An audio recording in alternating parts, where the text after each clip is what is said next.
Beyond Time, episode 35. Su Qing menatapnya dengan kaget, bingung harus berbuat apa. Setelah mengamatinya lebih dekat, ia melihat bahwa basis kultivasinya sedang kacau.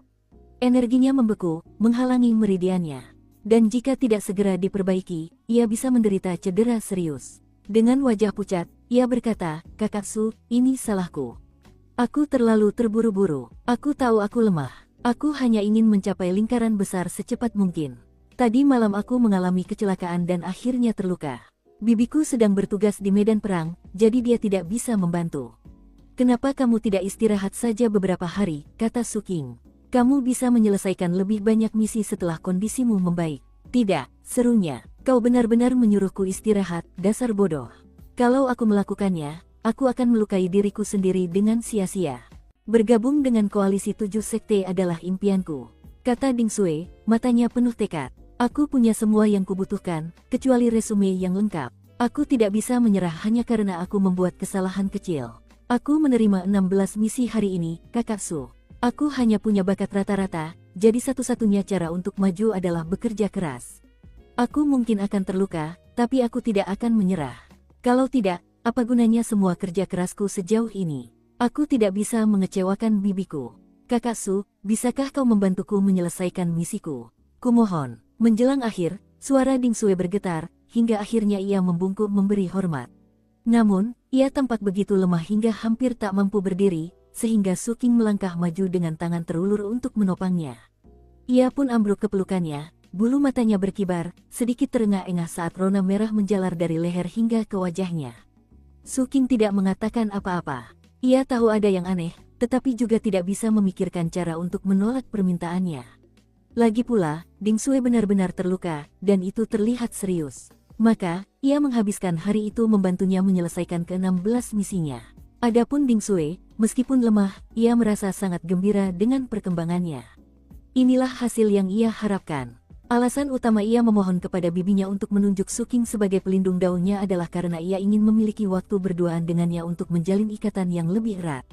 Ia juga tahu bahwa memenangkan hatinya akan membutuhkan waktu. Strategi terbaik adalah meluangkan waktu dan perlahan-lahan mendekatinya. Itulah sebabnya ia sengaja melukai dirinya sendiri. Tentu saja, ia tidak bisa melakukan hal seperti ini terus-menerus. Ia juga tidak bisa membiarkan dirinya terlihat putus asa. Oleh karena itu, keesokan harinya ketika ia merasa lebih baik, semuanya kembali normal.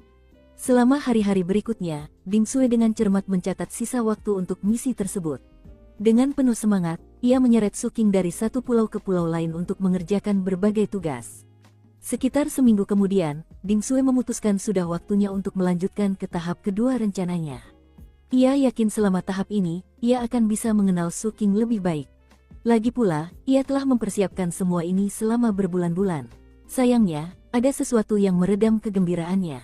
Dan itu adalah tamu tak terduga, Zhao Zongheng. Entah mengapa, setelah Su Qing mencapai pembentukan fondasi, Zhao Zongheng tiba-tiba mulai mengalami kemajuan pesat dalam kultivasinya. Saat ini, ia berada di lingkaran besar kondensasi Qi, yang membuatnya sangat dekat dengan upaya terobosan pembentukan fondasi. Secara realistis, ia seharusnya bersiap untuk mengasingkan diri demi mempersiapkan terobosan itu. Kecuali setelah dia mendengar apa yang terjadi dengan Su Qing dan Ding Xue, dia memutuskan untuk ikut serta dalam perang.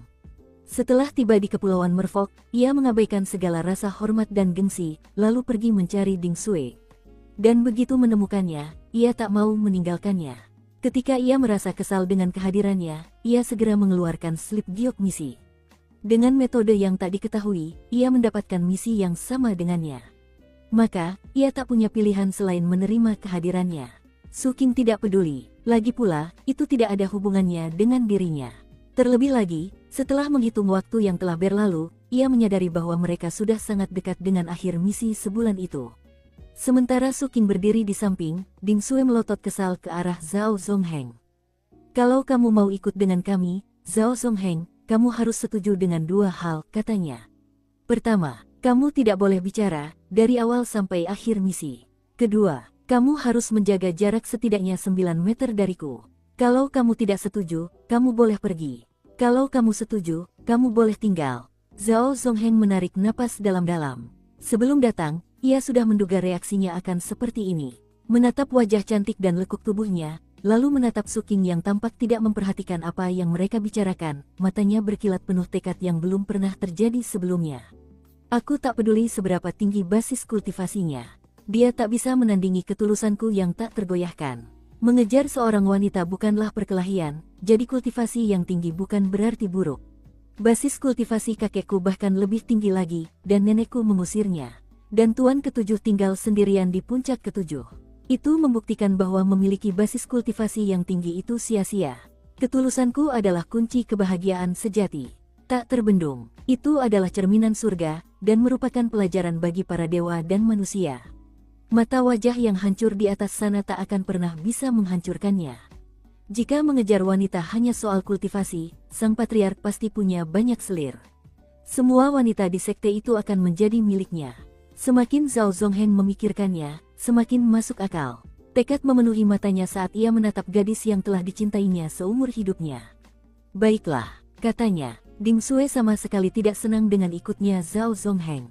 Namun, hal itu tidak berpengaruh apapun bagi Suking, bahkan ketika ia memergoki Zhao Zongheng diam-diam menatap ke arah dahinya. Hal itu membuat Suking penasaran, tetapi ia tidak terlalu khawatir. Apalagi mengingat Zhao Zongheng selalu berusaha keras untuk tidak menyinggung Suking. Terkadang Suking bahkan lupa bahwa ia ada di dekatnya. Beberapa hari kemudian ketika mereka bertiga menyelesaikan misi acak dan berkumpul setelah istirahat malam, Suking menatap Zhao Zongheng dengan ekspresi yang sangat tidak biasa. Dan ketika Ding Sue melihat Zhao Zongheng, rahangnya hampir ternganga. Ia menatap alis Zhao Zongheng, lalu menatap Suking, dan ekspresinya berubah semakin aneh. Hanya ekspresi Zhao Zongheng yang tetap sama seperti sebelumnya. Merasa sangat puas dengan dirinya sendiri, ia mengangkat dagunya agar Suking dan Ding Sue dapat melihat alisnya dengan jelas. Siapapun yang hadir untuk mengamati apa yang terjadi akan menyadari bahwa alis Zhao Zongheng sekarang tampak persis seperti alis Suking. Entah itu tingginya, panjangnya, atau sudutnya.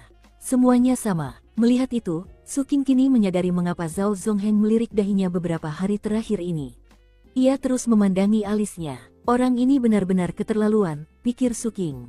Lalu ia teringat perkataan tetua Zhao tentang cucunya, dan terpaksa mengakui bahwa lelaki tua itu benar. Ding Sue menghela napas. Baginya, Zhao Zongheng bertingkah seperti kerasukan. Alis yang berbeda terlihat berbeda di wajah orang yang berbeda, dan tentu saja, alis Suking terlihat jauh lebih baik di wajah Suking. Ia bahkan berpikir alis asli Zhao Zongheng terlihat bagus, sementara yang baru hanya terlihat aneh. Bahkan, alisnya tampak seperti dua bulu merak yang menempel pada ayam liar. Namun Zhao Zongheng jelas tidak berpikir demikian. Ia tampak cukup senang, dan merasa dirinya kini jauh lebih menonjol ketika Ding Sue menatapnya. Selanjutnya, ia mulai mengamati hidung Suking. Suking tidak mengatakan apa-apa. Selama beberapa hari berikutnya, hubungan mereka bertiga membaik. Namun, penampilan Zhao Zongheng perlahan berubah. Namun, apa yang terjadi sangat jelas, membuat Suking terdiam. Ada perubahan lain pada Zhao Zongheng yang bahkan lebih mengejutkan Suking. Yaitu, setiap kali Zhao Zongheng memberi hadiah kepada Ding Sue, dia selalu memberinya dua benda yang sama. Ding Sue juga terkejut dengan ini. Ketika Zhao Zongheng melihat bagaimana Suking dan Ding Sue bereaksi terhadap perilaku baru ini, ia sangat senang. Sesi penyepian terakhirnya sangat produktif, karena menghasilkan ide ini. Ketika jatuh cinta pada seseorang, ada baiknya mengingat ungkapan umum, cinta untuk seseorang bahkan sampai ke burung gagak di atapnya. Dia telah mengabdikan hidupnya untuk mengejar Ding Sue, dan karena itu, dia harus bersabar. Dan itu termasuk bersabar dengan pelancong lain yang lewat yang ditemuinya. Oleh karena itu, mengapa dia mungkin memberinya hadiah dengan cara yang tidak sesuai dengan situasi sosial yang jelas? Jika dia akan memberi hadiah, dia akan memberi dua. Dengan begitu, dia bisa memberi hadiah kepada pelancong yang lewat, tetapi juga memiliki satu untuk dirinya sendiri. Dan itu juga akan menunjukkan betapa berbedanya Zhao Zongheng. Zhao Zongheng sangat bangga dengan bagaimana dia memikirkan semua ini dengan matang. Suasana hati Zhao Zongheng tampaknya semakin membaik. Pada suatu hari, setelah mereka membuka terowongan tersembunyi yang penuh dengan mutagen, dan menunggu mutagen tersebut menghilang, Zhao Zongheng mengeluarkan dua kotak pil obat dari jubahnya dan menyerahkannya kepada Ding Sue. Ketika Ding Sue membukanya, dia tampak terkejut. Pil penghilang mutagen, tanyanya. Ini pil warisan rahasia dari puncak kedua. Mereka bahkan tidak diizinkan menjualnya. Biasanya, sulit untuk menemukannya. Zhao Zongheng tersenyum dan mengangguk. Dengan ekspresi aneh di wajahnya, Ding Sui memegang kedua kotak itu dan menatap Suking. "Kakak Suking," katanya, "terima kasih telah membantuku dalam misi beberapa hari terakhir. Dan juga, terima kasih atas semua informasi tentang tumbuhan dan vegetasi. Aku rasa pil seperti ini tidak akan terlalu berguna untukmu. Tapi pil ini langka, mungkin mempelajarinya akan memberimu wawasan baru." Sambil tersenyum manis, ia menawarkan pil obat itu kepada Suking. "Kakak, kau juga merawat Zhao Zongheng dengan baik beberapa hari terakhir. Anggap saja ini sebagai hadiah." Suking memikirkannya dan menyadari bahwa alasannya masuk akal. Ia pun meminum pil itu. Zhao Zongheng berusaha keras untuk menjaga napasnya tetap stabil, memaksakan senyum di wajahnya, dan mengangguk setuju kepada Suking. Suking menatap pil itu dan hendak menyimpannya, ketika tiba-tiba raut wajahnya berubah dan ia menatap terowongan tersembunyi itu. Sambil berjalan ke mulut terowongan, ia berkata, "Kalian berdua kembali." Sebagai tanggapan, Ding Sui langsung terbang mundur, begitu pula Zhao Zongheng. Sementara itu, Suking menatap mulut terowongan, matanya menyipit. Pintu masuk terowongan terletak di bawah reruntuhan bangunan. Jelas, area itu baru saja digali dan dijadikan semacam tempat persembunyian. Ada simbol-simbol magis di mana-mana, meskipun tidak ada yang masih berfungsi. Kemungkinan besar, simbol-simbol itu dipasang untuk menyembunyikan terowongan. Terowongan itu tidak besar, dirancang untuk menampung satu orang yang merangkak melewatinya. Setelah pintu masuk terowongan dibersihkan, udara dingin di dalamnya bercampur dengan udara panas dan lembab di luar, menciptakan kabut tipis. Kabut itu mengandung mutagen tingkat tinggi, ditambah sedikit racun zombie. Suking sangat waspada. Ini adalah misi yang dipilih Ding Sui untuk mencari sea zombie yang bersembunyi di seluruh kepulauan Merfolk. Sejauh ini, mereka telah mencari di beberapa lokasi tetapi belum menemukan sea zombie. Sekarang mereka berada di sebuah kota di Pulau Netherfault, tempat Ding Sui menggunakan alat ajaib khusus untuk merasakan fluktuasi mutagen yang tidak biasa. Itulah yang membawa mereka ke sini. Suking tidak ragu dengan metode pencarian mereka. Berdasarkan pengalamannya membunuh sea zombie, ia tahu bahwa meskipun ada beberapa dari mereka yang bersembunyi di Kepulauan Merfolk, seorang kultivator kondensasi Qi seperti Ding Sui tidak akan dapat menemukan mereka. Bahkan alat sihir spesialnya pun tidak akan banyak membantu. Kecuali sea zombie sengaja menampakkan diri, akan mudah bagi mereka untuk menyembunyikan aura mereka tanpa batas.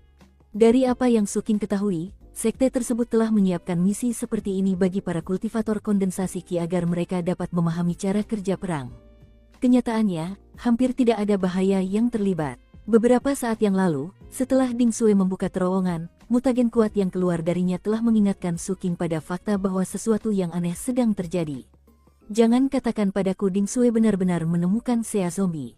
Dengan mata berkilat, Suking melemparkan bubuk racun ke dalam terowongan, dan juga menetralkan racun zombie. Namun, saat itulah ia menyadari bahwa racun zombie telah lama rusak dan tidak efektif lagi. Saat ia berdiri di sana mengamati situasi, sebuah suara lemah bergema dari dalam terowongan. "Ayah, pulanglah." Kedengarannya seperti permohonan seorang anak laki-laki yang dipenuhi kerinduan. Bahkan, ketika sampai di telinga Suking, terdengar begitu nyata hingga ia bertanya-tanya apakah mungkin ada seorang anak laki-laki di dalam terowongan itu. Saat pupil mata Suking mengecil, Ding Sui dan Zhao Zongheng juga mendengar suara itu, dan ekspresi mereka berubah. "Apakah itu mengerikan?" Zhao Zongheng bertanya sambil bernapas berat. Ding Sui segera mengeluarkan medali identitasnya dan menatap Suking. Atas isyaratnya, ia akan mengirim pesan suara meminta bantuan.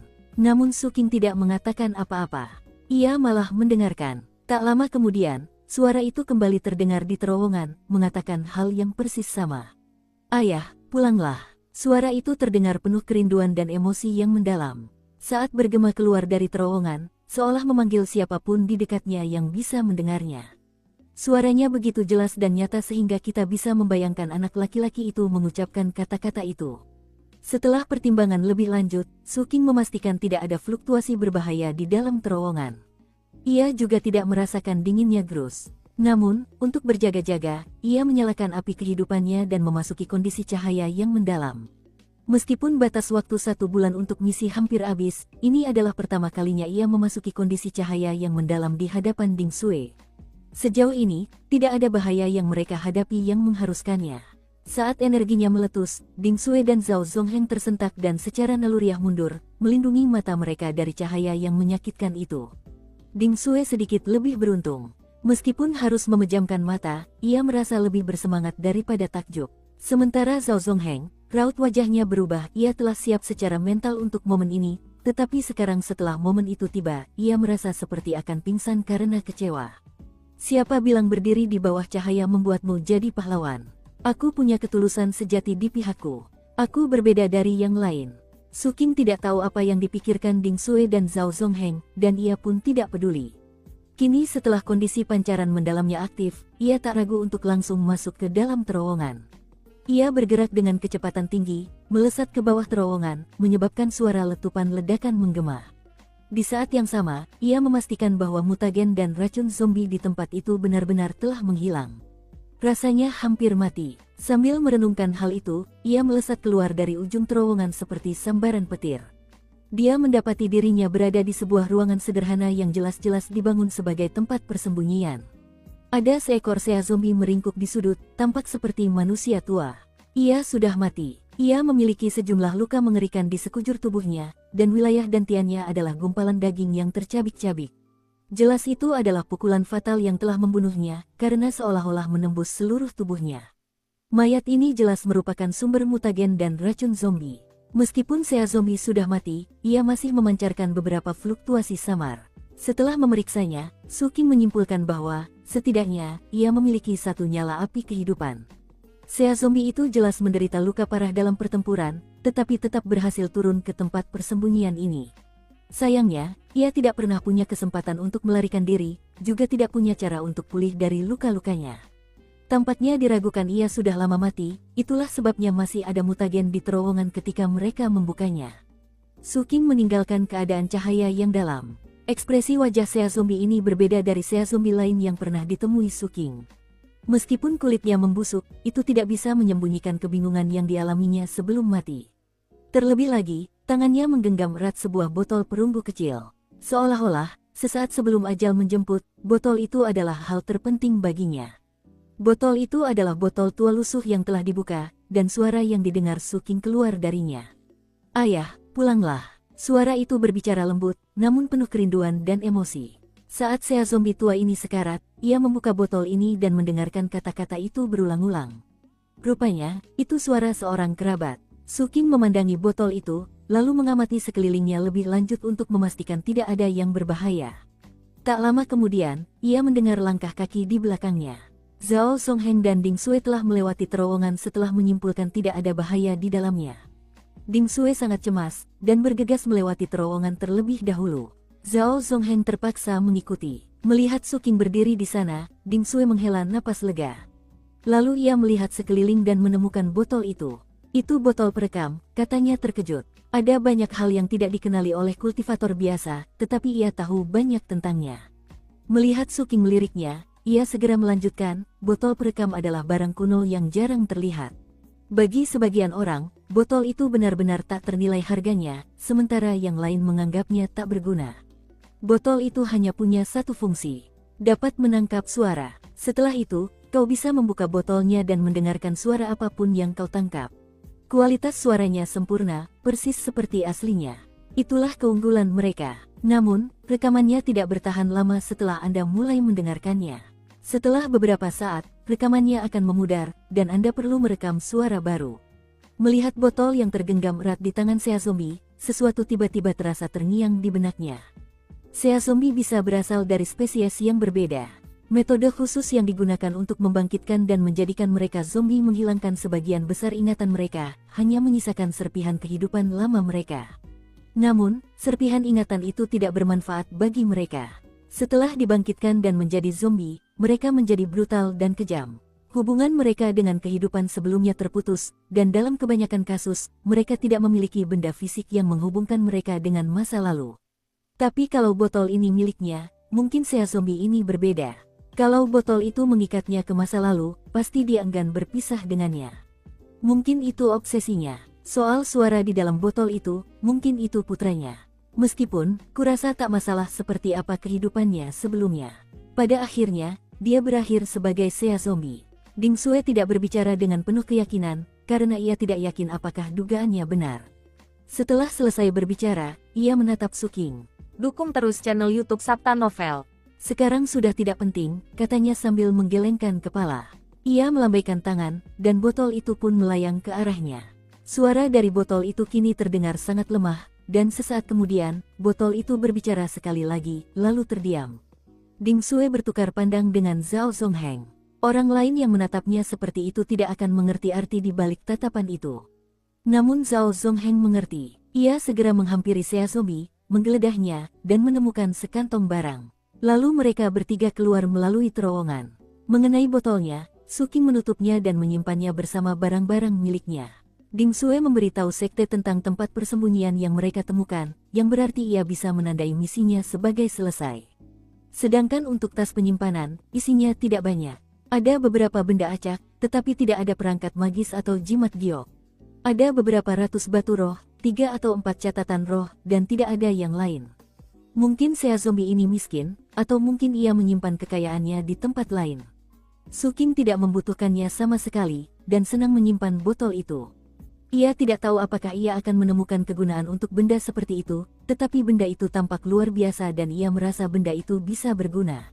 Zhao Zongheng dan Ding Sui sama-sama berasal dari keluarga kaya, jadi isi kantong penyimpanan itu tidak terlalu mengesankan. Namun, mereka tetap membaginya secara merata. Lagi pula, untung tetap untung. Setelah lokasi tempat persembunyian itu diketahui, sekte akan mengirim murid lain untuk menangani urusan selanjutnya. Dengan itu, misi Su Qing selama sebulan berakhir. Tentu saja, Ding Sui sangat tertekan karena Zhao Zongheng muncul dan merusak segalanya. Saat Su Qing hendak pergi, ia bergegas menghampirinya. "Kakak Su, garis depan itu berbahaya. Kau harus berhati-hati. Ingat, utamakan keselamatan. Basis kultivasiku lemah, jadi tidak ada yang bisa kuberikan padamu. Tapi aku akan bicara dengan bibiku dan memastikan dia menjagamu. Jika kau mengalami situasi yang tidak bisa kau tangani, segera hubungi dia, oke? Oh, satu hal lagi, Kakak Su. Terima kasih atas semua bantuanmu. Aku akan bekerja keras untuk mempelajari semua yang kubisa tentang tumbuhan dan vegetasi, lalu bergabung dengan koalisi 7 sekte. Kalau saatnya tiba, kakak, mungkin aku bisa membantumu dengan tumbuhan dan vegetasi." Dengan wajah penuh kesungguhan, ia mengucapkan satu hal terakhir. "Sejujurnya, dao tumbuhan dan vegetasi puncak kedua tidak begitu hebat. Aku pasti akan melampaui murid-murid puncak kedua suatu saat nanti." "Terima kasih banyak," kata Su Qing. "Jaga dirimu baik-baik, dan teruslah berkarya." Sejujurnya, ia agak tersentuh oleh kata-katanya. Kata-katanya terdengar sangat tulus. Selama sebulan ia bekerja dengannya, ia tahu ada sesuatu yang dipikirkannya yang tak pernah dibicarakannya. Namun secara keseluruhan, ia orang yang baik. Ia juga antusias mempelajari hal-hal baru, yang sangat ia setujui. Ia belum banyak berinteraksi dengan puncak kedua, jadi ia tidak tahu apakah penilaiannya tentang dao tumbuhan dan vegetasi mereka benar, tetapi tampaknya itu mungkin. Sambil menggenggam tangannya, ia berbalik dan pergi. Ia menyaksikan kepergian Zhao Zongheng dengan enggan. Kemudian ia berbalik dan memelototi Zhao Zongheng sejenak sebelum mendengus dingin dan meninggalkan Kepulauan Merfolk. Ia tahu betul bahwa bahaya di garis depan terlalu besar, dan basis kultivasinya terlalu rendah. Saat Zhao Zongheng memperhatikan kepergiannya, tekad tak pernah pudar dari matanya. Ia masih yakin bahwa ia memiliki pandangan yang tepat. Basis kultivasi tidaklah penting. Ketulusan dan ketulusanku akan mengalahkan segalanya. Su Qing itu memiliki basis kultivasi yang tinggi. Tapi dia hanya berpamitan dan pergi tanpa menoleh ke belakang. "Aku tidak seperti itu. Aku akan selalu bersamamu, kakakku." Dengan pikiran seperti itu, Zhao Zongheng menarik napas dalam-dalam dan mengikuti Ding Sui, mengabaikan betapa kesalnya dia. Su Qing tidak meninggalkan Kepulauan Merfolk. Berkat misi bersama Ding Sui, ia kini memiliki 3 jimat teleportasi entropi, serta dekrit Dharma dari Wakil Panglima Puncak, yang berarti ia dapat menolak untuk berpartisipasi dalam upaya perang garis depan tanpa perlu mengajukan permohonan. Ia bahkan dapat melakukannya saat sedang menjalankan misi. Dengan kata lain, ia bisa kembali ke markas sekte kapanpun ia mau. Meskipun begitu, ia tetap bisa mendukung perang, hanya saja tidak harus di garis depan. Jika ia melakukannya, jumlah korban tewas dan kontribusinya terhadap upaya perang tidak akan berkurang. Dengan kata lain, hal itu memberinya banyak kebebasan untuk memilih. Bahkan para tetua inti emas pun tidak mampu mengeluarkan dekrit Dharma seperti ini. Hanya seseorang yang setara dengan seorang penguasa puncak yang memiliki wewenang itu.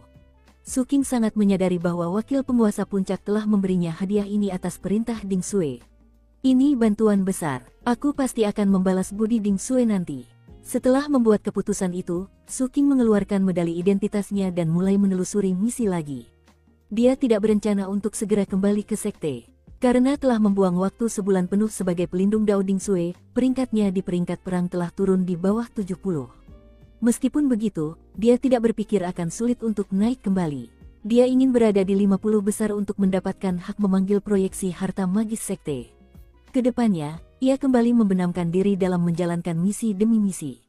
Ia akan membunuh sea zombie, menyerap jiwa mereka, dan terkadang menambah jumlah korbannya dengan bayangannya. Akhirnya, ia naik di atas peringkat ke-60, yang berarti ia hampir mencapai 50 besar. Suatu hari, ketika ia baru saja menyerahkan sebuah misi dan hendak memilih misi baru, raut wajahnya berubah dan ia menunduk, menatap kakinya. Lalu matanya berbinar-binar, lalu ia bergerak menuju ke suatu tempat terpencil. Di sana, ia dengan tenang bertanya, "Apa yang ingin kau katakan?" Beberapa saat yang lalu, ia mendeteksi fluktuasi emosi yang berasal dari bayangannya. Butuh sedikit perjuangan, tetapi bayangannya menyampaikan kepadanya, "Tingkatkan, tenang, aman, terobosan." Pupil mata Su King mengecil. Selama perang melawan sea zombie ini, bayangannya terbukti sangat membantu. Setelah melahap banyak sea zombie, kini ia berada di ambang terobosan. Su King sebenarnya menantikannya. Setelah membentuk api kehidupannya, baik bayangan maupun prajurit Vajra Emas Patriark telah tertinggal. Meskipun begitu, ia masih waspada terhadap keduanya, terutama bayangannya. Saat bayangan itu menyampaikan pesan itu kepadanya, tusuk sate besi hitam itu bergetar, lalu sang patriark berkata, "Tuanku, hambamu ini perlu melaporkan bahwa ia juga hampir mencapai terobosan. Aku juga membutuhkan tempat yang tenang dan aman untuk melakukannya. Namun, karena mengolah teknik automaton roh, dan juga beberapa hal acak lainnya, terobosanku akan berbeda. Ini akan memicu petir surgawi pembersih jiwa. Begitu aku berhasil mencapai terobosan, aku akan memiliki sesuatu yang mirip dengan kondisi cahaya yang mendalam. Aku akan hampir tak terhentikan." Meskipun kata-kata sang patriark diucapkan dengan penuh keyakinan, ia sebenarnya merasa sangat cemas. Ia belum benar-benar berada di titik terobosan, namun merasa tak bisa menunggu lebih lama lagi. Lagi pula, jika bayangan itu muncul di hadapannya, mengingat kondisinya saat ini, ia akan berada di posisi kedua di antara mereka berdua. Dengan kata lain, ia tak akan terlalu berharga atau menarik bagi Su King. Dan jika itu terjadi, ia merasa tak lama lagi ia akan menjadi sasaran empuk. Jadi ia memutuskan untuk mempertaruhkan segalanya. Su King menatap tusuk sate besi itu, lalu bayangannya. Ia sudah membuat keputusan. 50 kultivator teratas dalam peringkat pertempuran Seven Blood Eyes akan mendapatkan hak untuk memanggil proyeksi harta karun magis sekte tersebut. Hal itu membuat Su King bersemangat. Ia bahkan belum pernah melihat harta karun magis sebelumnya, tetapi pernah mendengar cerita-cerita menakjubkan tentangnya. Lagi pula, di seluruh sekte Seven Blood Eyes, hanya ada satu harta karun magis. Su King penasaran mengapa ada begitu banyak rumor tentang harta karun magis, dan juga ingin tahu seperti apa rupa harta karun magis Seven Blood Eyes, dan apa fungsinya. Meski begitu, saat ini, prajurit Vajra Emas dan bayangan Patriark akan segera mencapai terobosan. Ia tak ingin rasa ingin tahu yang sederhana mengganggunya. Ia tahu tanpa ragu mana di antara keduanya yang paling penting. Sekalipun harta magis itu luar biasa kuat, hadiahnya adalah 1 kali penggunaan proyeksi harta magis itu. Sebaliknya, meningkatkan bayangan dan sang patriark akan meningkatkan kekuatan tempurnya secara permanen. Oleh karena itu, Su King tanpa ragu membatalkan misi yang telah ia pertimbangkan, dan menggunakan dekrit Dharma dari Bibi Dingsue. Meskipun Seven Blood Eyes tampak membuat kemajuan pesat dalam pertempuran, ia memilih untuk meninggalkan medan perang. Aku perlu menemukan pulau terpencil yang aman di suatu tempat di mana sang patriark dan bayangan bisa menerobos tanpa khawatir diganggu. Yang sangat memprihatinkan adalah kenyataan bahwa patriark prajurit Vajra Emas menyebutkan berurusan dengan petir kesengsaraan.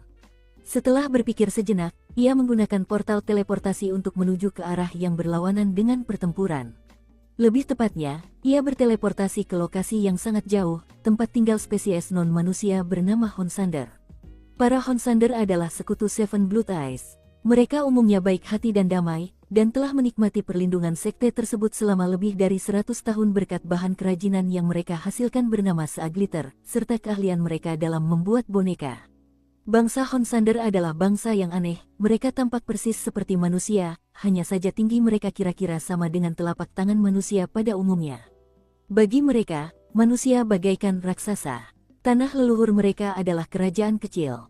Namun, agar lebih mudah menerima teman dari spesies lain, mereka telah membangun kota berukuran biasa tak jauh dari portal teleportasi mereka. Saat Suking muncul di portal teleportasi Honsander, hari sudah senja. Cahaya senja matahari terbenam memancarkan cahaya merah menyala di langit, sementara air hitam tampak bernuansa ungu. Semuanya tampak misterius dan mendalam. Jarang sekali menemukan tempat yang harmonis dan damai seperti ini di Laut Terlarang. Dan mengingat Suking baru saja datang dari zona perang, dan memancarkan aura mengerikan, ia merasa tidak cocok. Sambil mendongak, ia melihat banyak kota kecil di kejauhan. Di dalamnya, para Honsander yang tak terhitung jumlahnya bersibuk-sibuk, terkadang bernyanyi sambil menjalankan tugas mereka. Ia bahkan melihat beberapa anak kecil bermain di pasir. Namun, ia juga mendeteksi aura beberapa ahli yang kuat. Honsander memang kecil, tetapi bukan berarti Suking meremehkan mereka. Ia telah membaca berkas tentang mereka di divisi kejahatan kekerasan, dan tahu bahwa meskipun mereka biasanya damai, ketika bertarung, mereka menunjukkan kehebatan bertarung yang luar biasa. Terlebih lagi, mereka ahli dalam ilmu boneka. Keluar dari portal teleportasi dan melihat sekeliling, ia melihat ada 8 boneka duduk bersila di area tersebut. Boneka-boneka itu seukuran manusia, terbuat dari kombinasi logam dan kayu. Wajah mereka hitam pekat, dan mata mereka terbuat dari batu permata. Mereka tidak memancarkan fluktuasi kekuatan roh apapun, membuat mereka tampak seperti sudah mati. Saat ia mengamati mereka, salah satu mata batu permata boneka itu berbinar. Kemudian, bunyi klik memenuhi udara saat boneka itu berdiri, menggenggam tangan, dan membungkuk. Selamat datang di wilayah Honsander, tamu terhormat dari Seven Blood Eyes. Ada yang bisa kami bantu? Suking mengamati boneka itu lebih saksama. Meskipun boneka itu baru saja berbicara, ia masih tidak merasakan fluktuasi kekuatan spiritual apapun darinya. Ia sangat penasaran, tetapi di saat yang sama, ia merasa tidak pantas untuk mengorek-ngoreknya. Saya cuma lewat, katanya dengan kasar. Saya menuju ke distrik maritim tak jauh dari sini. Ada peta laut yang dijual. Kenapa tamu terhormat dari Seven Blood Eyes perlu mengeluarkan uang untuk hal seperti itu? Boneka itu mengulurkan tangan kanannya, dan sebutir pasir muncul di sana. Ia melambaikan tangannya, dan pasir itu melesat ke arah Suking. Ia menangkapnya, lalu ekspresinya berubah terkejut. Butiran pasir kecil itu ternyata seperti lempengan batu giok yang berisi informasi. Dengan mengirimkan sedikit kekuatan Dharma ke dalamnya, ia melihat peta laut yang sangat detail. Setelah menyampaikan rasa terima kasihnya, ia melirik sekilas ke arah Honsander siang damai, lalu terbang ke udara dan menuju ke Laut Terlarang. Bergerak dengan kecepatan tinggi, ia menghilang dalam sekejap. Setelah ia pergi, ketujuh boneka lainnya mendongak ke arah ia pergi. Kemudian mereka mulai berkomunikasi satu sama lain. Seven Blood Eyes sedang berperang melawan para zombie laut. Basis kultivasi orang ini sangat dalam, dan ia memberikan tekanan yang luar biasa. Ia juga memiliki sisa-sisa aura medan perang. Mengapa ia melewati wilayah kita? Saya juga merasakan fluktuasi basis kultivasinya. Meskipun sulit untuk memastikannya, mengingat saya memiliki satu nyala api kehidupan, dan kehadirannya menyebabkan bukaan Dharma dan kekuatan Dharma saya melambat, saya rasa dia sedang berada di pertengahan tahap pendirian fondasi. Meskipun begitu, dia tampaknya tidak punya niat buruk. Setelah mereka yakin dia telah pergi, mereka pun rileks, menundukkan kepala lagi, lalu tetap di tempat tanpa bergerak. Malam pun berlalu. Keesokan harinya, saat fajar, cahaya siang menyebar menembus kubah surga. Suking terlihat melaju kencang di bawah terik matahari, tanpa melambat sedikit pun. Ia memilih untuk tidak menggunakan Dharma Skiff-nya, karena akan menarik lebih banyak perhatian. Sambil melaju, ia mencari tujuannya seperti yang dijelaskan di peta laut, yaitu sebuah pulau pertambangan yang terbengkalai. Menurut peta laut, urat biji roh telah ditemukan di sana 100 tahun yang lalu, sehingga pulau itu menjadi sangat penting bagi suku Honsander. Namun, setelah menambangnya selama siklus 60 tahun penuh, tambang itu mengering, dan pulau itu ditinggalkan. Kekuatan roh tidak terlalu kuat di sana, sementara mutagennya kuat. Meskipun ada beberapa tanaman dan vegetasi yang tumbuh, kebanyakan bersifat agresif. Mengingat tidak ada barang berharga di dalam maupun di luar pulau itu, hanya sedikit orang yang pernah pergi ke sana. Ada banyak pulau seperti ini di Laut Terlarang. Setelah menemukannya, Suking memeriksanya dari udara. Setelah memastikan lokasi itu cocok untuk ditembus bayangan dan sang patriark, ia mendarat di pulau itu. Hal pertama yang ia lakukan adalah melambaikan tangannya untuk menyebarkan bubuk racun kemana-mana. Seketika, semua tanaman dan tumbuhan yang bergerak ke arahnya untuk menyerangnya layu dan mati. Tanpa menghiraukan mereka, ia menuju ke tambang yang sebenarnya, yang membutuhkan sedikit waktu untuk menemukannya. Meskipun matahari pagi bersinar terang di luar, bagian dalam tambang gelap gulita. Terlebih lagi, tambang tersebut dipenuhi mutagen yang kuat dan energi yang dingin. Es hitam menyelimuti bagian luar tambang, dan tidak ada tanaman dimanapun. Rupanya, es hitam itu beracun. Bagi kebanyakan kultivator, lokasi ini bukanlah lokasi yang cocok untuk berlatih kultivasi. Namun, bagi bayangan Su Qing, itu lebih dari memuaskan. Bahkan, saat matahari terbenam, bayangannya tampak sulit untuk tidak melebar ke dalam tambang. Setelah memeriksa lagi untuk memastikan tidak ada bahaya, ia memecahkan sepotong es hitam untuk diperiksa. Benda itu memiliki energi dingin yang luar biasa, sekaligus mutagen yang kuat. Bahkan, begitu ia menyentuhnya, mutagen itu langsung mengalir ke tubuh Su Qing, lalu langsung diserap oleh bayangannya. Wah, menarik sekali, gumamnya. Sambil berjongkok, ia mencoba mengumpulkan es. Sayangnya, begitu ia mematahkan sepotong, es itu akan melepaskan semua mutagennya dan menjadi tidak berguna. Sambil mengangkat bahu, ia memasuki tambang. Hati-hati, tuanku, kata sang patriark. Seperti kata pepatah, orang kaya tidak boleh duduk di bawah atap, nanti kepalanya retak karena genteng yang jatuh. Anda benar-benar harus berhati-hati dengan keselamatan Anda sendiri. Izinkan saya untuk mengintai di depan. Setelah itu, ia mengambil alih kendali tusuk sate besi dan terbang ke dalam tambang. Tak lama kemudian, ia melaporkan, "Tuanku, tidak ada yang aneh di sini." Bayangan itu, yang terfokus menyerap es hitam, menggigil dan meregang ke dalam tambang, lalu mengirimkan fluktuasi untuk menunjukkan bahwa keadaan sudah aman untuk melanjutkan. Su Qing sebenarnya senang melihat sang patriark dan bayangan itu saling beradu, tetapi tetap menjaga ekspresinya tetap netral. Setelah meracuni pintu masuk, ia memasuki tambang. Mutagen di dalamnya jelas lebih kuat, dan energi dinginnya lebih intens. Semuanya gelap gulita, jadi ia mengirimkan lebih banyak kekuatan Dharma ke matanya untuk melihat lebih jelas. Ada terowongan besar yang mengarah lebih dalam ke tambang, dan dindingnya dipenuhi tanda-tanda penggalian. Tanpa ragu, Su Qing menyalakan lampu kehidupannya. Dalam sekejap mata, api yang cemerlang meledak di sekujur tubuhnya. Sosok samar payung hitam yang melindungi jiwanya pun terlihat, sementara fluktuasi vulkanik bergulung-gulung di dalam dirinya. Su Qing bergerak samar saat ia mulai memeriksa seluruh tambang untuk mencari bahaya. Meskipun ia merasa aman, hingga ia menjelajahi setiap sudut tempat itu, ia tidak bisa merasa tenang. Dengan demikian, api dari keadaan cahayanya yang mendalam menyapu seluruh tambang. Ada banyak lorong, tetapi ia bergerak begitu cepat sehingga hanya butuh waktu sebatang dupa untuk menjelajahi semuanya. Selain beberapa kelelawar, ia tidak melihat apapun. Tempat itu memang aman. Akhirnya, dia duduk bersila di kedalaman tambang, dan berkata dengan lembut, "Sado, kau bisa menerobos sekarang." Seketika, bayangan itu membentang. Meskipun masih terhubung dengan Su Qing, 99%-nya menghilang ke kejauhan.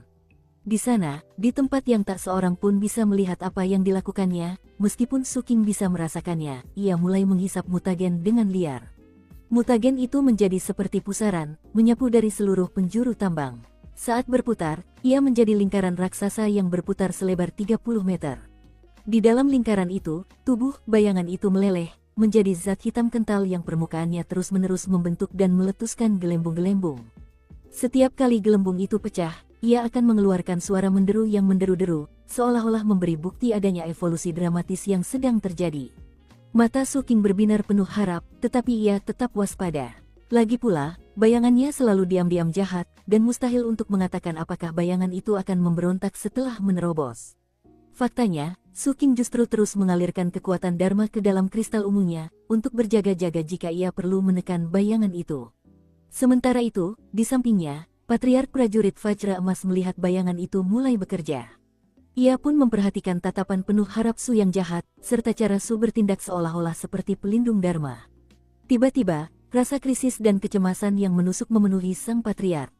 Dia bertindak sebagai pelindung Dharma. Su si jahat jelas-jelas memihak bayangan sekarang. Secara logika, jika bayangan itu menerobos, aku akan sangat dirugikan.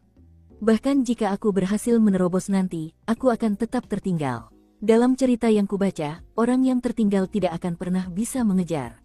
Pada akhirnya, mereka akan mencapai titik terendah. Aku tidak bisa membiarkan itu terjadi. Sang patriark menggigil dalam hati memikirkan hal itu. Demi melindungi posisiku, dan agar aku tidak menjadi umpan meriam, aku harus menerobos sebelum bayangan itu. Waktunya bertarung. Ketika sampai pada titik ini dalam alur pikirannya, mata sang patriark berubah menjadi merah, dan dengan suara yang sangat serius, dia berkata, "Tuanku, aku mohon kepadamu untuk membiarkanku menerobos." Su Qing terkejut. Ia menatap sang patriark, merenungkan kata-kata yang baru saja diucapkannya terdengar agak aneh. "Kau yakin?" tanyanya. Meskipun ia bisa merasakan aura sang patriark lebih kuat dari sebelumnya, dan bahkan mendekati titik kritis, auranya juga tampak tidak stabil. Jelas ia tampak belum siap untuk terobosan. "Hamba yang rendah hati ini benar-benar yakin," kata sang patriark dengan keras, sambil melirik ke arah bayangan itu. Su Qing tidak pernah menjadi robot roh, jadi dia tidak yakin seperti apa rupa mereka saat berada di ambang terobosan. Setelah mendengar kata-kata sang patriark, dia merenungkan masalah itu sejenak. Sang patriark menunggu dengan gugup sementara Su Qing mempertimbangkan masalah tersebut.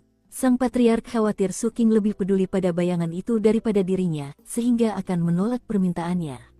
Mengenang kembali catatan-catatan kuno yang tak terhitung jumlahnya yang telah dibacanya, ia teringat satu adegan spesifik yang sangat penting. Dalam adegan itu, sang MC menolak salah satu permintaan hewan peliharaannya. Entah mengapa, ia jatuh cinta pada perasaan itu, dan setelah itu, ia akan menolak semua permintaan hewan peliharaannya. Akhirnya, karena semua penolakan itu, hewan peliharaan itu akhirnya diubah menjadi makanan. Apakah Su si jahat selama ini berpikir untuk menggunakan aku sebagai bahan bakar untuk kitab suci penelan jiwa api unggun? Meskipun prajurit Vajra Emas Patriark kini hanyalah sisa-sisa makhluk hidup, semasa hidupnya ia selalu cerewet.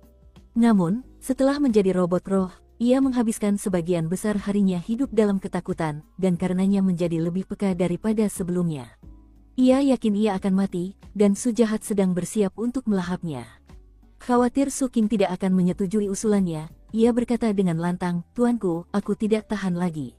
Aku datang." Sang patriark meluap dengan kekuatan saat ia mencoba memaksakan diri untuk menerobos. Matanya memerah dan hatinya dipenuhi kegilaan. "Aku harus menerobos sebelum bayangan itu." Bayangan jiwanya muncul dari tusuk sate besi hitam dan awan hitam mulai terbentuk di dalam dirinya. Kemudian, awan-awan itu berbenturan, dan kilat menyambar dari awan-awan itu menembus sang patriark. Tak dapat menahan diri, ia berteriak dan menatap Su Qing dengan ketakutan. Sang patriark mengembangkan teknik yang belum sempurna yang memungkinkannya berubah menjadi otomaton roh. Teknik itu memiliki nama yang sangat unik dan mengesankan, yaitu transformasi roh petir yin tertinggi. Ia tidak pernah tahu dari mana asal teknik itu, tetapi kemungkinan besar teknik itu diciptakan oleh makhluk maha kuasa yang telah meneliti roh-roh petir. Dengan mengembangkannya hingga mencapai titik keberhasilan awal, seseorang dapat mengubah dirinya menjadi tubuh petir. Bagian pertama dari proses kultivasi membutuhkan sejumlah keterampilan alami, serta persediaan sumber daya yang memadai. Bagian kedua membutuhkan kegigihan untuk membunuh diri sendiri dan menjadi tubuh jiwa. Kemudian, dengan menggunakan sumber daya yang terkumpul di bagian pertama, seseorang dapat bertransformasi menjadi automaton roh. Dan itulah awal dari bagian ketiga, bertransformasi menjadi tubuh petir. Setelah transformasi terakhir selesai, teknik ini dianggap sebagai keberhasilan awal. Namun, menjadi roh petir berbeda dengan memulai sebagai roh petir. Oleh karena itu, tekniknya tidak menjelaskan cara apapun untuk mencapai tingkat kesuksesan tertinggi. Saat ini, prajurit Vajra Emas Patriark mempertaruhkan nyawanya untuk menerobos dan bertransformasi menjadi roh petir, sebuah proses menyakitkan yang melibatkan bentrokan dengan awan dan berhadapan dengan petir. Ketika petir melewati tubuh jiwa dan memicu petir surgawi, maka ia akan membaptis jiwa tersebut. Su Qing menarik napas tajam setelah mendengar jeritan pilu sang patriark. Kemudian ia mengalihkan sebagian perhatiannya dari bayangan agar bisa mengamati mereka berdua. Melihat kondisi sang patriark, Su Qing punya firasat buruk. Ia mulai bertanya-tanya apa yang akan terjadi pada tusuk sate besinya jika sang patriark tidak bisa bertahan, dan akhirnya hancur. Jeritan sang patriark tak hanya menarik perhatian Su Qing. Bayangan dalam wujud cair hitam itu tiba-tiba berhenti membentuk gelembung sesaat, lalu mulai lagi, kali ini bahkan lebih cepat dari sebelumnya. Maka, bayangan dan sang patriark pun menjadi gila bersaing satu sama lain. Awan-awan di dalam diri sang patriark berbenturan dengan intensitas yang lebih besar, dan kilatan petir bermunculan di dalam tubuh jiwanya. Saat kilatan petir memenuhi dirinya, ia mencapai titik di mana sang patriark merasa seperti akan runtuh. Pada saat itu, kilatan petir akhirnya menemukan jalan keluar melalui puncak kepalanya.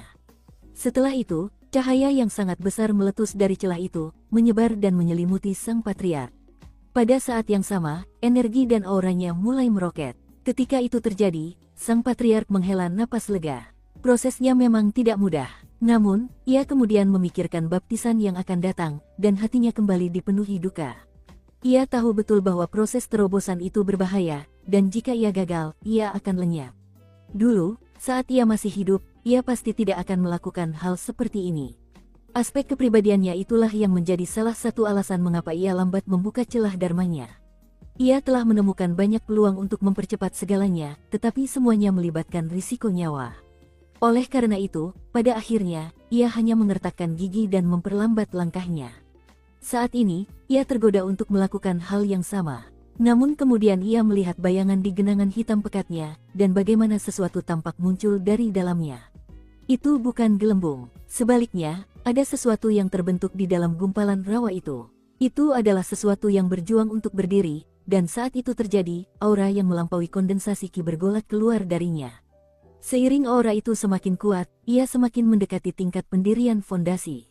Dan sepertinya itu tidak akan berhenti dalam waktu dekat. Bayangan itu jelas mencapai titik kritis dalam proses terobosan, dan akan berhasil kapan saja.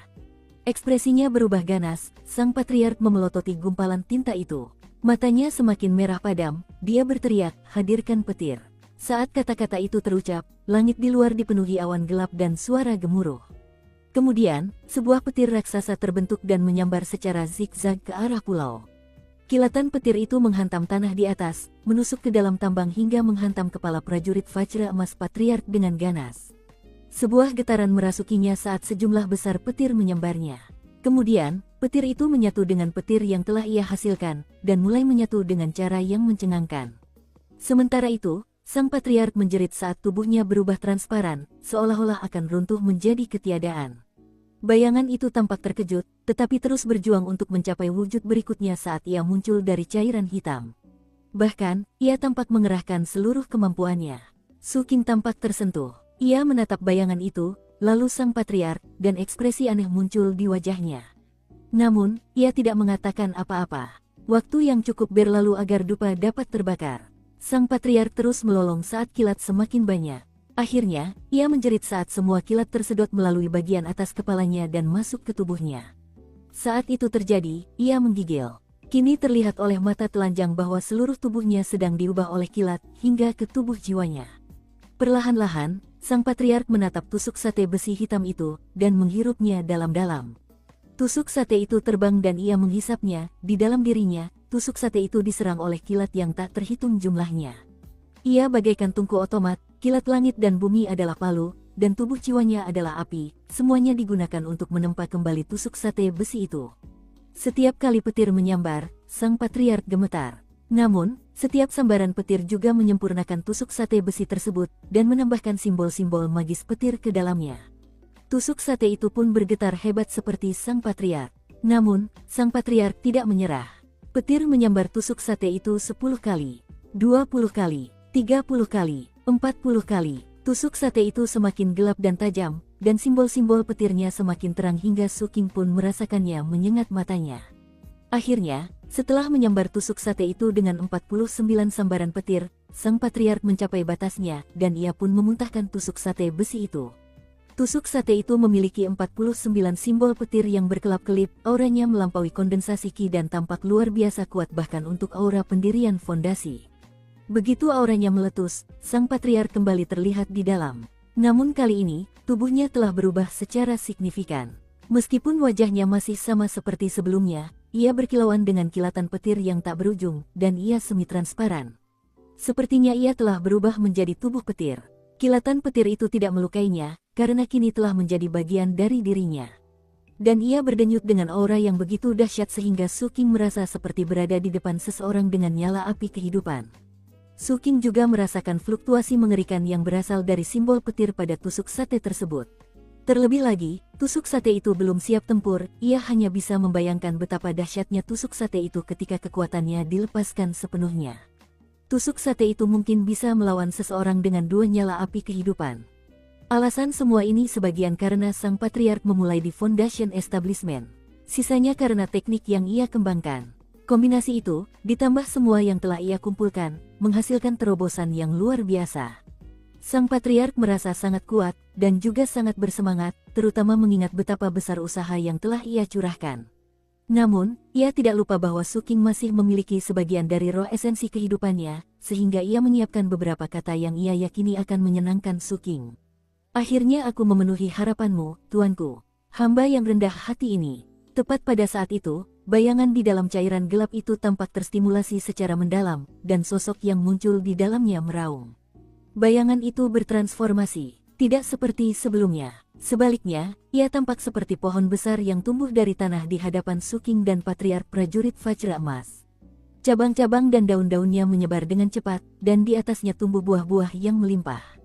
Kemudian buah-buah itu pecah, menampakkan segerombolan mata merah tua. Jumlahnya lebih dari 100, dan saat terbuka, semuanya terfokus pada Suking. Setiap mata itu memancarkan aura ganas dan ganas. Kemudian, sebuah mulut mengerikan terbuka di batang pohon, dipenuhi gigi-gigi setajam silet yang tak terhitung jumlahnya. Dan dari mulut itu terdengar suara aneh yang samar-samar terdengar familiar bagi Suking. Cecekrang, cecekrang, cekrang. Kedengarannya seperti suara gemeretak gigi. Bayangan itu kini menjadi pohon hitam pekat yang aneh dan mengerikan.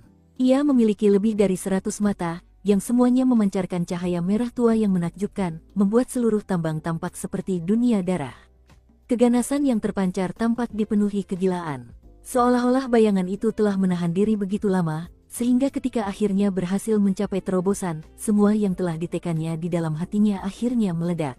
Anehnya, sebagian besar keganasan itu tidak ditujukan kepada Suking, melainkan kepada patriark prajurit Vajra Emas. Mengingat bagaimana Suking telah menekan bayangan itu setiap hari dalam waktu yang begitu lama, wajar saja jika semua niat membunuhnya terfokus padanya. Namun, jelas, beberapa hal yang dilakukan sang patriark membangkitkan kebencian bayangan itu hingga ke tingkat ini.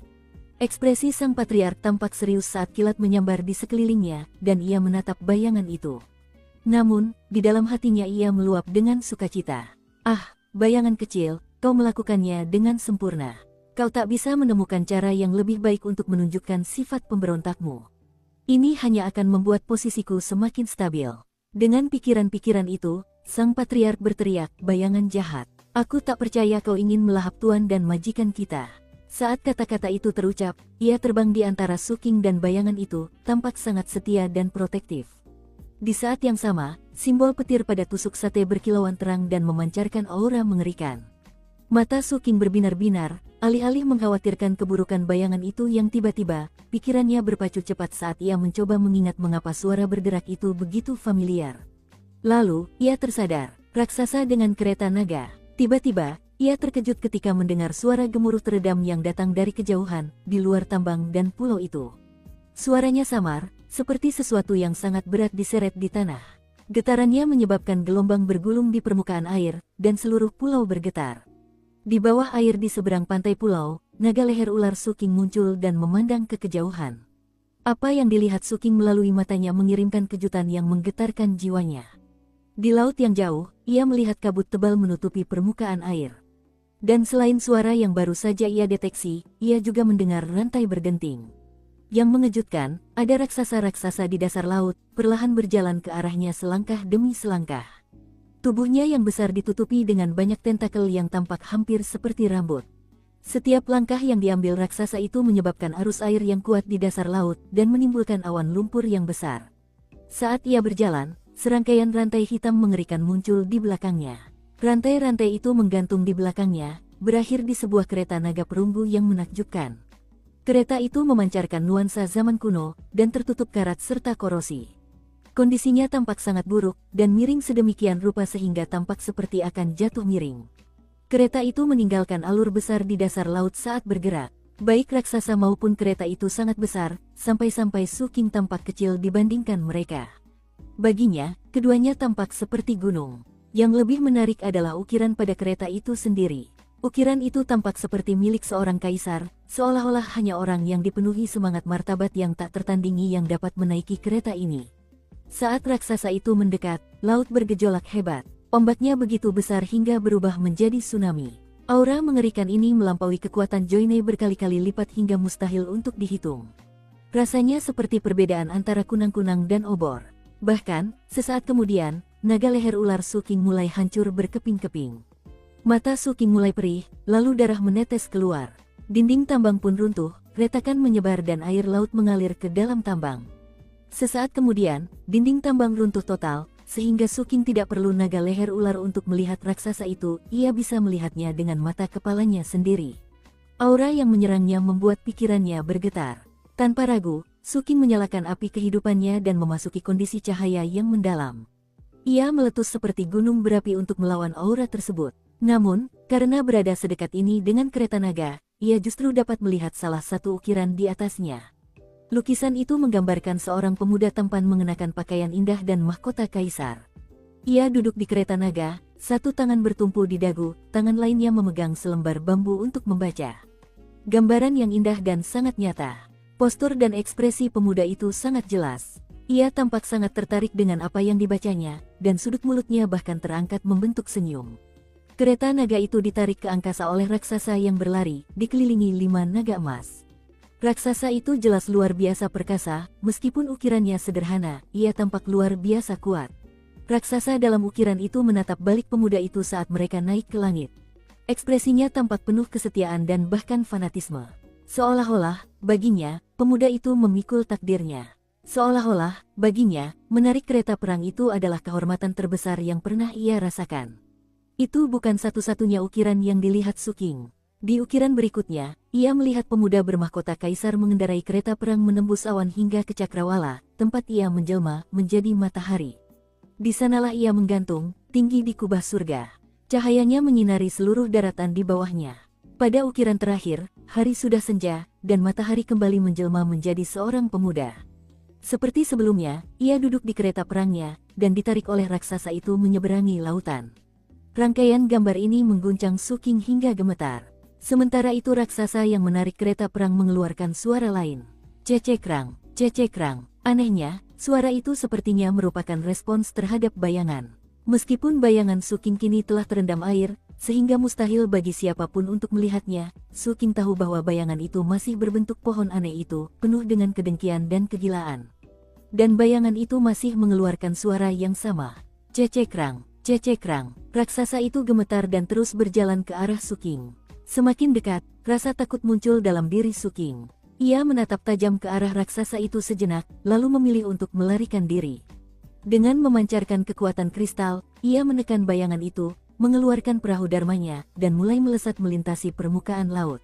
Saat itu hari masih fajar, dan matahari bersinar terang ke arah Suking. Hal itu, pada gilirannya, menyebabkan bayangannya tampak jelas di geladak perahu dharma. Bayangan itu meliuk dan terdistorsi saat mencoba melawan tekanannya.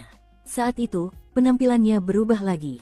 Tentakel-tentakel menyebar dari pohon, membuatnya tampak sangat mirip dengan raksasa yang menarik kereta naga. Niat membunuh muncul di mata Suking. Ia membuka ke-44 lubang dharmanya, menyalurkan kekuatan dharma ke dalam kristal ungu itu. Suara gemuruh bergema saat kekuatan kristal itu meletus dari dadanya dan menghantam bayangan yang menggeliat itu.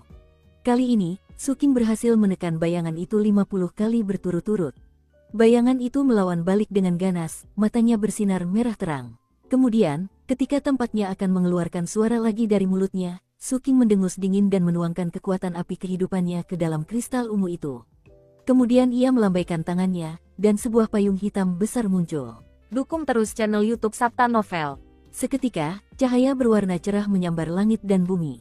Angin menderu kencang saat Suking menutupi bayangan itu dengan payung, menghalanginya dari sinar matahari, dan dengan demikian koneksinya dengan dunia luar. Di bawah payung, tak seorang pun bisa melihat bayangan itu. Namun Suking dapat merasakan posisinya, dan tahu koneksinya telah terputus, membuatnya tampak terkejut, dan semakin meronta. Bodoh, kata Suking. Dengan menginfusikan kristal ungu itu dengan api kehidupannya, kristal itu menjadi semakin mengesankan, dan melepaskan kekuatan penekan yang belum pernah terjadi sebelumnya. Itu adalah lingkaran cahaya ungu yang berulang kali menghantam bayangan itu. 3 kali, 7 kali, 16 kali. Dengan kekuatan tambahan dari nyala api kehidupan, tekanan yang dihasilkan jauh melampaui apapun sebelumnya. Bayangan itu bergetar, dan perlawanannya terhadap tekanan itu semakin melemah. Bayangan itu tak bisa bersuara, dan akhirnya mulai bergetar. Pada saat yang sama, Suking memeriksa dan menemukan bahwa berkat payung hitam dan usahanya dalam menekan bayangan, raksasa dan kereta perang itu berhenti bergerak. Rupanya, apapun yang memungkinkan raksasa itu merasakan keberadaan mereka kini telah hilang. Berbalik, raksasa itu menyeret kereta perang naga ke arah yang berbeda, semakin dalam ke laut. Bahkan setelah raksasa itu pergi, rasa takut masih menghantui Suking. Ia menoleh dingin ke arah bayangannya yang gemetar ketakutan. "Rencanamu gagal," katanya dengan tenang. Bayangan itu menggigil saat kembali ke bentuk semula. Tentakelnya menghilang, dan meskipun matanya masih merah, matanya tidak memancarkan kebencian, melainkan tampak menjilat. Di laut lepas, matahari pagi tampak lebih terang daripada di daratan, cahaya merahnya menyebar kemana-mana, membuatnya tampak seperti terbakar. Bahkan laut terlarang yang hitam pun tak mampu menandingi kemegahan matahari saat terbit. Namun, Suking tidak mempedulikannya. Melambaikan tangannya, ia menyingkirkan payung hitam itu. Saat sinar matahari kembali menyinari mereka, bayangan itu terlihat di dek. Setelah ditekan berkali-kali berturut-turut, warnanya kembali sama seperti sebelum menerobos. Saat Suking menatapnya dengan dingin, bayangan itu bergetar lebih keras. "Kesalahanku," bayangan itu menyampaikannya. Suking mengetuk kristal ungu dan menekannya dengan keras lagi. 10 kali, 30 kali, 70 kali, 120 kali. Di tengah-tengahnya, ia duduk dan memandang ke langit, seolah-olah tak berniat berhenti. Di sampingnya, prajurit Vajra Emas Patriark tampak bersemangat, tetapi seiring berjalannya waktu, ia mulai merasa semakin cemas. Ia memperhatikan bayangan itu semakin melemah, gemetar hebat hingga tampak seperti akan mati. Kemudian Sang Patriark menatap Suking yang tanpa ekspresi. Akhirnya, Sang Patriark tak kuasa menahan diri, dan berkata, "Tuanku, ini akan segera mati." Suking menatapnya. "Kau merasa kasihan?" "Sama sekali tidak," seru Sang Patriark, ketakutan di depan tatapan Suking. Ia menepuk dadanya sendiri, menciptakan gumpalan petir yang berputar-putar di sekelilingnya. "Tuanku, kita bisa menghabisi bayangan pengkhianat ini bersama-sama." Khawatir dia tidak bereaksi cukup cepat, dia mengirimkan beberapa petir yang terbang ke arah bayangan itu. Suking tidak memperhatikan tindakan Sang Patriark. Ia hanya terus menekan bayangan itu sambil tetap menatap cakrawala. Ia teringat kembali saat ia mendapatkan bayangan itu. Saat itu di hutan terlarang, ketika ia dan pasukan Thunderbolt melawan sekawanan serigala bersisik hitam. Bayangan itu keluar dari salah satu serigala itu, seolah-olah ia parasit. Itulah pertama kalinya kristal ungu di dalam dirinya bertindak berbeda dari sebelumnya, karena telah menyegel bayangan itu. Sejak saat itu, bayangannya pun berubah. Lebih tepatnya, bayangannya sendiri seolah menjadi inang bagi bayangan serigala bersisik hitam. Keduanya telah menjadi satu. Sejak saat itu, bayangannya mampu menyerap mutagen, yang membuat latihan kultivasinya jauh lebih lancar. Tentu saja, seiring bayangannya menyerap mutagen, kemampuan bertarungnya pun meningkat. Selain membantunya, bayangan itu tidak banyak berubah. Dan setelah Suking tahu cara mengendalikannya, bayangan itu menjadi salah satu kartu trufnya. Saat ia membunuh duyung muda itu, bayangannya pertama kali menunjukkan tanda-tanda kecerdasan. Kemudian, si bisu memperingatkannya tentang bayangan itu. Lalu, ada saat ketika bayangan itu tampak terbangun dan memadamkan lampu napas roh di Kepulauan Merfolk. Setelah itu, bayangannya tidak hanya tampak hidup, tetapi juga tampak cerdas. Suking sudah lama meramalkan kemana arahnya. Namun, selama ini, ia berhasil menahan bayangan itu dengan basis kultivasinya dan kristal ungu. Oleh karena itu, meskipun bayangan itu mengkhawatirkannya, karena ia tidak pernah membiarkannya menjadi terlalu kuat, tidak ada risiko ia akan menyerangnya. Fakta bahwa bayangan itu baru saja menyerangnya bukanlah hal yang mengejutkan. Yang mengejutkan adalah bayangan itu entah bagaimana telah menarik perhatian raksasa dengan kereta perang naga. Hal itu membuatnya semakin penasaran tentang bayangan apa sebenarnya itu. Sambil menatap bayangan itu dengan tenang, dia berkata, "Bagaimanapun, menurutku, kau lebih berisiko daripada bermanfaat." Ketika Patriark Prajurit Vajra Emas mendengar kata-kata itu, dia menggigil. Pada saat yang sama, bayangan itu dapat merasakan bahwa segala sesuatunya berbeda kali ini, dan ia memancarkan fluktuasi teror dan permohonan. "Kalau begitu, lanjut Suking, aku tidak membutuhkanmu di dekatku." Sambil memejamkan mata, ia mengulurkan tangan kanannya dan menekannya ke arah bayangan di dek. Cahaya ungu memancar keluar dengan kekuatan yang luar biasa, menyebabkan seluruh Dharmaskif bergetar. Bayangan itu sepertinya tak akan bertahan lebih lama lagi, dan melepaskan jeritan yang belum pernah terjadi sebelumnya, disertai emosi yang terkait dengan rasa sakit dan amarah. Suking dapat merasakannya, tetapi dia mengabaikannya dan terus menekan bayangan itu. Mendengar ratapan kesedihan, sang patriark sangat terguncang hingga dia mundur sedikit dan menatap Suking dengan gugup. Bayangan itu melolong semakin lemah, hingga terdengar suara seperti benda pecah, dan bayangan itu kembali dari pohon ke wujud aslinya. Teriakan lemah lainnya terdengar, memohon. Dengan wajah tanpa ekspresi, Suking terus menekan bayangan itu. 180 kali, 240 kali, 320 kali.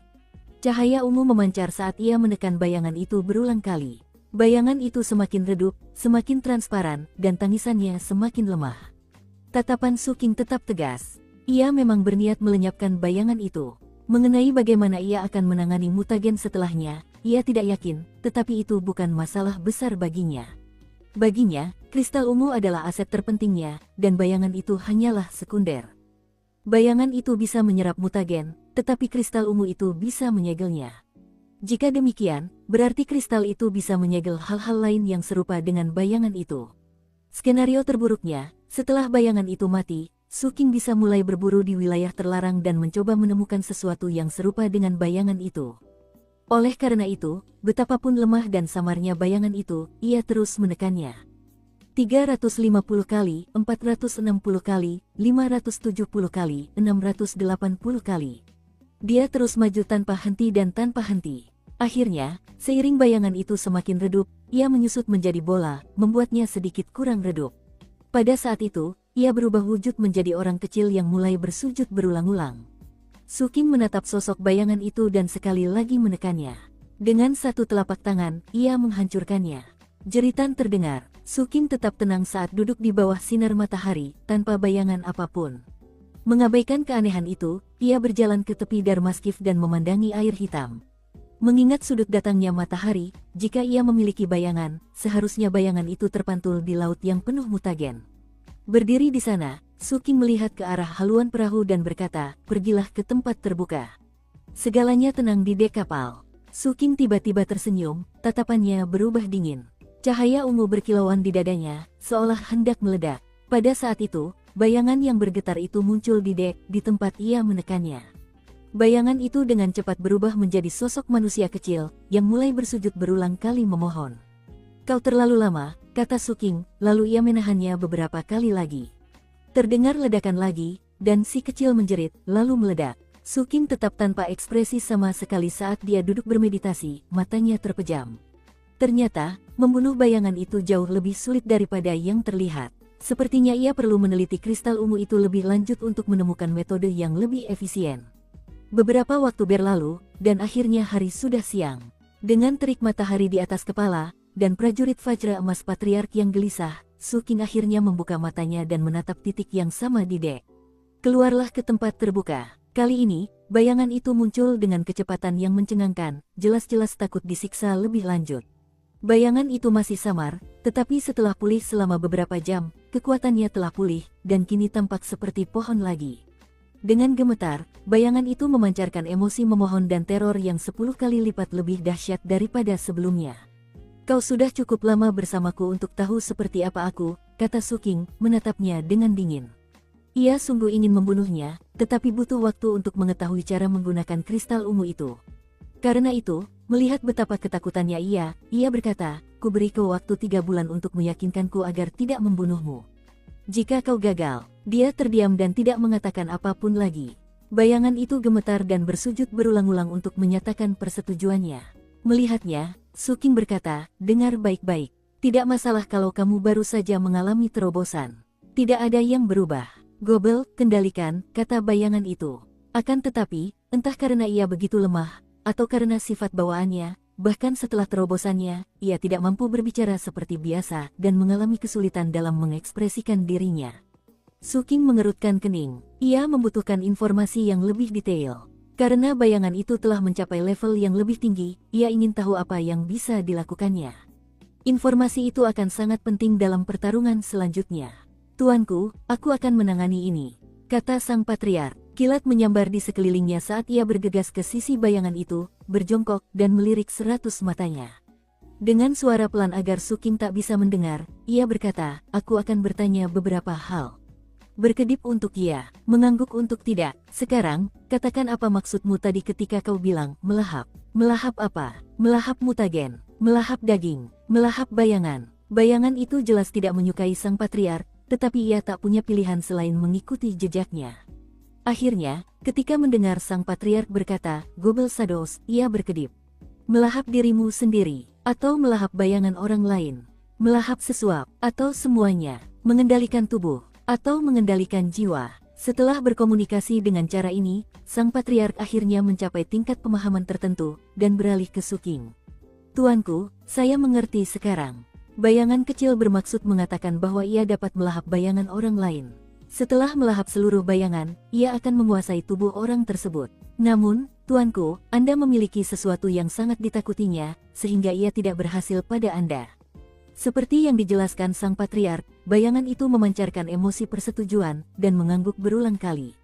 Namun, sesaat kemudian, ia mulai menggelengkan kepalanya kuat-kuat. Kemudian, ia menatap sang patriark tanpa daya. Rupanya, tindakan penindasan Suking yang belum pernah terjadi sebelumnya telah merusak kecerdasannya sampai tingkat tertentu, membuatnya kurang cerdas dari sebelumnya. Ingat, bayangan kecil, kata sang patriark dengan ramah, tanpa menunjukkan tanda-tanda ia punya motif tersembunyi, berkediplah untuk mengiyakan, anggukkan kepalamu untuk menolak. Cara itu seharusnya akan cukup memudahkanku memahami apa yang kau coba katakan.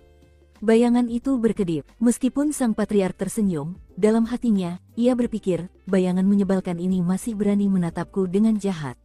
Tunggu saja dan lihat bagaimana aku menghukummu. Setelah kau terbiasa denganku yang menerjemahkan untukmu, selama kau ingat bagaimana mengatakan ya dan tidak, maka aku bisa memikirkan banyak cara untuk membuatmu menderita. Suking tidak peduli dengan rencana sang patriark. Namun, ia tertarik pada kemampuan aneh bayangan itu. Ia juga merasa penasaran bahwa bayangan itu takut pada kristal ungu. Ada lagi, tanyanya. Mata, mengamati, jawab bayangan itu cepat, lalu menatap sang patriark. Setelah perbincangan bolak-balik, sang patriark menjelaskan apa maksud bayangan itu. Ia punya kemampuan lain yang memungkinkannya mengirimkan mata bayangan dan menyembunyikannya di balik bayangan orang lain. Kalau kau melakukannya, tuanku, kau bisa mengamati segala sesuatu melalui mata itu. Domain, kata bayangan itu. Sang patriark berpikir sejenak, lalu mengajukan beberapa pertanyaan lanjutan. Setelah memastikan arti bayangan itu, ia menoleh dengan hormat kepada Suking. Tuanku, benda itu bisa menciptakan sesuatu seperti domain bayangan. Setelah terbentuk, kekuatannya akan jauh lebih kuat saat berada di dalam domain tersebut. Bayangan itu tampak senang dengan penjelasan itu, dan menatap sang patriark dengan rasa jijik yang jauh berkurang dibandingkan sebelumnya. Suking merenungkan situasinya. Perubahan sang patriark terlihat jelas. Sementara itu, bayangannya semakin mengerikan. Kombinasi itu sebenarnya bagus, dan memberinya lebih banyak pilihan. Setelah berpikir sejenak, ia kembali menatap laut, dan teringat raksasa yang menarik kereta naga.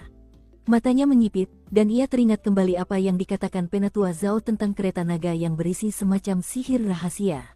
Sihir rahasia kelas kekaisaran. Gagak emas mengasimilasi segudang roh. 3. Aku penasaran apakah aku bisa masuk ke kereta naga itu dan mempelajari sihir rahasia itu. Pikiran itu menggairahkannya saat ia memandang ke laut. Lalu raut wajah penuh pertimbangan muncul di wajahnya. Masih berjongkok di samping, sang patriark berkata, bayangan kecil, aku tahu kau tidak begitu menyukai tuan dan majikan kita, bukan? Bayangan itu tampak terkejut, tetapi cepat mengangguk. Kau seharusnya tidak seperti itu, lanjut sang patriark. Aku sudah membaca banyak catatan kuno, dan aku bisa memberitahumu bahwa pemberontak tidak pernah menemui akhir yang baik. Aku tahu kau tidak suka bagaimana ini berakhir untukmu. Kau pikir terbang bebas adalah satu-satunya cara untuk hidup, dan karena itu, kau masih berpikir untuk memberontak. Bahkan kau ingin menemukan cara untuk membunuh tuan dan majikan kita yang luar biasa, benarkan? Mendengar pertanyaan itu, Suking menoleh. Melihat tatapan Suking berubah, bayangan itu gemetar dan mengangguk hati-hati.